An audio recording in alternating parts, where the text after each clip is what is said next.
কালকে যে আমি তুলে আনলাম মাঠ থেকে যে শাক, তোমরা ভিডিও দেখেছো সবাই, তো সেই শাক আজকে হবে রান্না।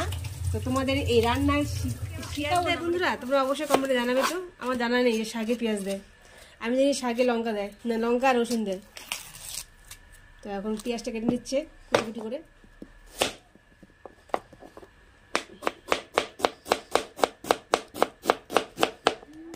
দেখো তোমাদের দাদা পোকা বেগুন কিনে আনছে। বাবা আরে মানুষের মন আর বেগুনের ভিতরে কি থাকে বুঝে বলতে পারে না। বাইরে তো ভালোই, কচি জিনিসে একটু পোকা পোকা থাকেই। বেগুন দিলে শাকটা একটু মাখো মাখো হবে। এইটুকুই বেগুন। কালো জিরা দেওয়ার পর দিয়ে দিলাম লঙ্কা ফোড়ন। লঙ্কা ফোড়ন দেওয়ার পর দিয়ে দেবো অর্ধেকটা মাত্র কেটে রাখা পেঁয়াজ, অর্ধেক, জাস্ট সুন্দর একটা ফ্লেভার আসবে। পেঁয়াজটাকে হালকা ভাজবো, হ্যাঁ, তারপরে কথা বলবো। এবারে সুন্দর করে ভাজি নিতে হবে, বুঝলেন? এই যে ভাজতেছি, হালকা হালকা পেঁয়াজটা লাল হোক, খালি অপেক্ষা আছে, লাল হলে তারপরে জিনিস দিব। এবার দেখেন বন্ধুগণ, পেঁয়াজটা একটু লাল লাল হয়েছে না? এবার এর মধ্যে দিয়ে দেবো আমাদের কুচি কুচি করে কেটে রাখা বেগুন, মানে কুচি কুচি না ডুমু ডুমু যা বলবেন, ওইরকমই কাটা বেগুন। এবার বেগুনের মধ্যে হালকা লবণ দিতে হবে, হালকা হলুদ দিতে হবে, তারপরে বেগুনটা একটু ভেজে নিতে হবে। এবার দিয়ে দিলাম লবণ আর হালকা দিয়ে দিব হলুদ। হলুদটা সামান্য হালকা দিব, হ্যাঁ। এবার দেওয়ার পর এবার কি করতে হবে, কিন্তু এবার নাড়তে হবে। মেয়েদের বেগুন হাতে তত করতে দেখুন বেগুনের কাঁচা গন্ধটা না আসলে, বেগুন একটা কাঁচা গন্ধ আছে না, বেগুনের কাঁচা গন্ধ। এবার দিব আমাদের তুলে রাখা, এই যে এটা হচ্ছে লাল বতুয়া, বুঝলেন? বতুয়া দুই রকমের হয়, একটা সাদা বতুয়া, এটা লাল বতুয়া। লাল বতুয়ার টেস্ট ভালো সাদা বতুয়ার তুলনায়। এটা হচ্ছে লাল বতুয়া। লাল বতুয়া কাটিনি, আমার বউ যেরকমভাবে তুলে নিয়ে এসছে ওরকমভাবে দিয়ে দিলাম, কারণ বতুয়া শাক শুকায় একদম অল্প হয়ে যাবে।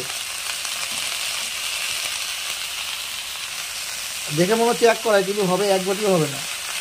এটা হচ্ছে বতুয়া শাক। খেতে কেমন লাগে আপনারা তো জানেন, যারা খেয়েছেন। বতুয়া এমন একটা শাক, খুব মানুষ কম যারা খায় না।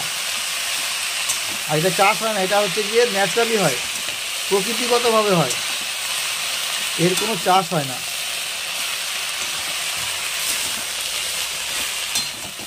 এবার এর মধ্যে হালকা লবণ দেবো, তাহলে কী হবে, শাকটা গলে একদম কম হয়ে যাবে।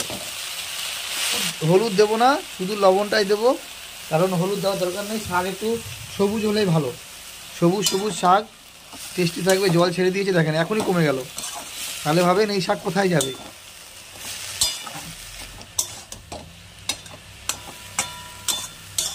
যাই হোক, এই এখনই কমে গেল, থাকবেই না, মনে হবে বেগুন ঘন্ট খাচ্ছি। ঠিক আছে, চলেন হতে থাকুক, ঢাকা দিব 5 মিনিট। 5 মিনিট পর দেখি কি অবস্থা। ও বাবা, এ তো জলে টকবক করছে, শাক কই, এতগুলা শাক কোথায় গেল? তাও তো মা দিছে,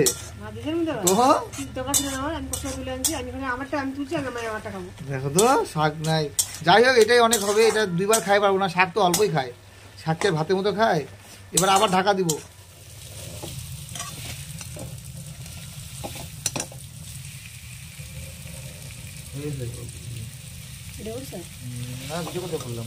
এতগুলো শাক কি হয়ে গেল? শাকটা দেখে কিন্তু মনে হচ্ছে চমৎকার হবে খেতে, চমৎকার, জাস্ট এক কথায় চমৎকার খেতে হবে।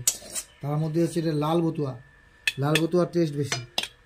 ধন্যবাদ সকলকে, ধন্যবাদ। নিচে পড়ে গেল বেশি কেঁদুনি মারতে গিয়ে।